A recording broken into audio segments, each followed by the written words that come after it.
மக்களே, நம்ம இன்றைக்கி என்ன பார்க்க போகிறோம்னு பார்த்தீங்கன்னா, ஒரு சப்பாத்திக்கு கடலை மாவு வச்சு ஒரு கிரேவி தான் பார்க்க போகிறோம். அது எப்படி செய்யணும்னா, 1 கப் கடலை மாவு எடுத்திருக்கேன், அதில் போட்டுக்கிறேன். தேவையான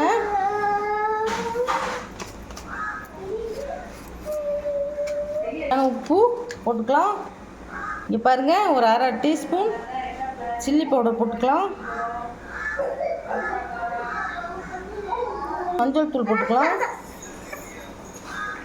அரை டீஸ்பூன் ஓமம், கொஞ்சம் பாருங்கள், ஓமத்தை இப்படி கையில் கசக்கி போட்டுக்கோங்க. 1/4 டீஸ்பூன் பேக்கிங் சோடா, அதையும் போட்டுக்கலாம். போட்டு கையை நல்லா கலந்து விட்டுக்குங்க.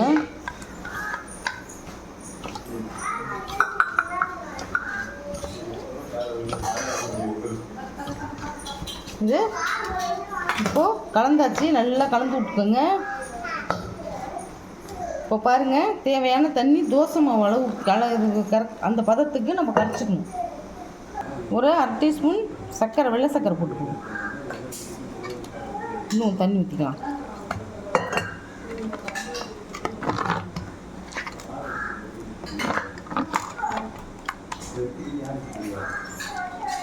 நல்லா கரைச்சிக்குங்க.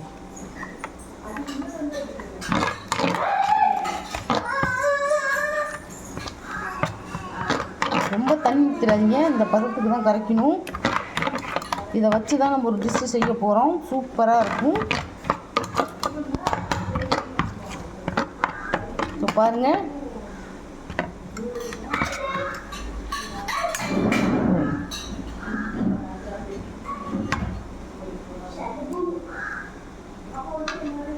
பாருங்கள் எப்படி பாருங்க. இந்த பதத்துக்கு தான் இருக்கணும். ரொம்ப தண்ணியாகவும் இருக்கக்கூடாது, ரொம்ப திக்காகவும் இருக்கக்கூடாது. இந்த பதத்துக்கு தான் இருக்கணும். இப்போ வாங்க, இதை எப்படி செய்யறதுன்னு நம்ம பார்க்கலாம். இதில் இதை இட்லி மாதிரி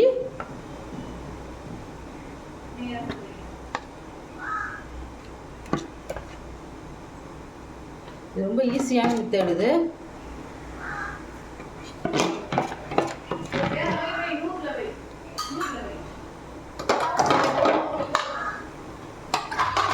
பாருங்கள், இந்த மாதிரி இட்லி தட்டில் ஊற்றி நம்ம இட்லி வேறு ஒரு 10 நிமிஷம் நல்லா வெந்ததுக்கு அப்புறம் பார்க்கலாம். கிரேவிக்கு என்ன பண்ண போகிறோம் பார்த்தீங்கன்னா, 1 ஸ்பூன் கடுகு, 1 ஸ்பூன் சோம்பு, 1 ஸ்பூன் வரமல்லி, பாருங்கள் 2 பெரிய சைஸ் வெங்காயம்,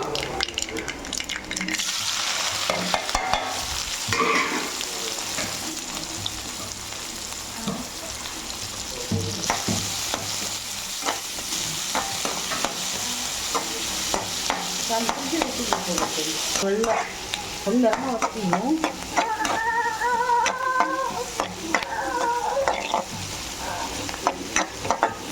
வெங்காயம் எல்லாம் வதங்கிடுச்சு. இப்போது நான் ஒரு 6 தக்காளி, வெங்காயம் 3, 6 தக்காளி, 200 கிராம் தக்காளியை அரைச்சி வச்சுக்க பேஸ்ட்டாக அதுவும் போட்டுக்கலாம். இதுக்கு தேவையான கிரேவிக்கு தேவையான உப்பு போட்டுக்கலாம். உப்பு போட்டால் தான் நல்லா வதங்கும், அதுக்காக தான் உப்பு போடுறது. இதையும் நல்லா வதக்கும்.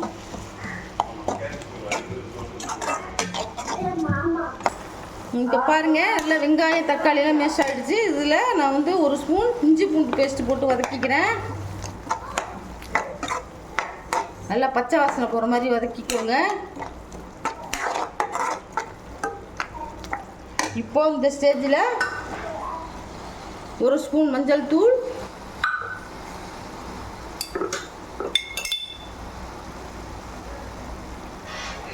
பாருங்கள் அரை டீஸ்பூன் சில்லி பவுடர், 1 டீஸ்பூன் மல்லி பவுடர், 1 டீஸ்பூன் கரம் மசாலா, இதெல்லாம் போட்டு நல்லா பச்சை வாசனை போகிற அளவுக்கு வதக்கிக்கலாம். 2 கொத்து கருவேப்பிலை இதையும் போட்டுக்கலாம். இது ரொம்ப ஒரு சூப்பரான ஒரு டிஷ்ஷு. இது நீங்களும் செஞ்சு பார்த்து எங்களுக்கு கமெண்ட் பண்ணுங்கள். பாருங்கள், பச்சை வாசனை போயிடுச்சு. இப்போ இதில் என்ன செய்ய போகிறோம்னு பார்த்தீங்கன்னா, 50 கிராம் தயிரை கடைஞ்சி ஊற்றிக்கலாம். இந்த கிரேவிக்கு வந்து தயிர் தான் ரொம்ப ரொம்ப முக்கியம். பாருங்க எல்லாம் போட்டாச்சு.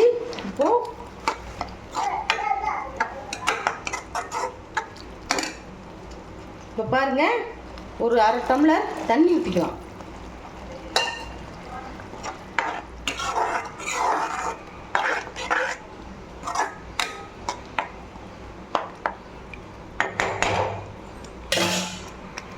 அப்புறம் பார்க்கலாம். இப்போ பாருங்கள் கடலை மாவு இட்லி 20 நிமிஷம் வெந்துருச்சு. இதை எடுத்துட்டோம். இப்போ இதை என்ன பண்ண போகிறோம்னு பார்த்தீங்கன்னா இதை பாருங்கள் எவ்வளோ சாஃப்டாக இருக்குது பாருங்கள். இந்த மாதிரி பாருங்கள், இந்த மாதிரி பொடிசாக கட் பண்ணிக்கோங்க. உங்களுக்கு எந்த சைஸ் வேணுமோ கட் பண்ணிக்கலாம். இங்கே பாருங்கள் இன்னும் பொடிசாக கூட கட் பண்ணிக்கலாம். இந்த மாதிரி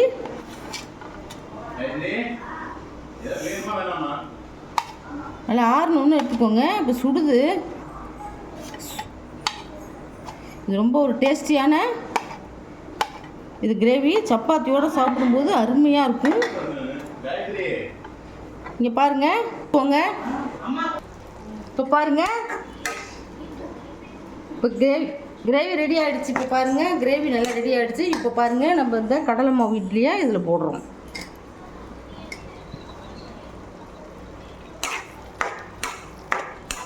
இதில் போட்டு இந்த மாதிரி கட்டிக்க வேண்டியதான். இந்த மாதிரி நீங்கள் செஞ்சு கொடுங்க. சப்பாத்தியோடு தொட்டு சாப்பிடும்போது சூப்பராக இருக்கும். இங்கே பாருங்கள் நீங்கள் செஞ்சு அசத்துங்க. இந்த ரெசிபி உங்களுக்கு பிடிச்சிருந்துச்சுன்னா எங்கள் சேனலை ஷேர் பண்ணுங்கள், லைக் பண்ணுங்கள், சப்ஸ்கிரைப் பண்ணி பாருங்கள். யாருமே சப்ஸ்கிரைப் பண்ணி பார்க்காமே பார்க்குறீங்க. அப்போ தான் நாங்கள் போடுற வீடியோலாம் உங்களுக்கு வந்து சேரும். தேங்க்யூ, பாய்.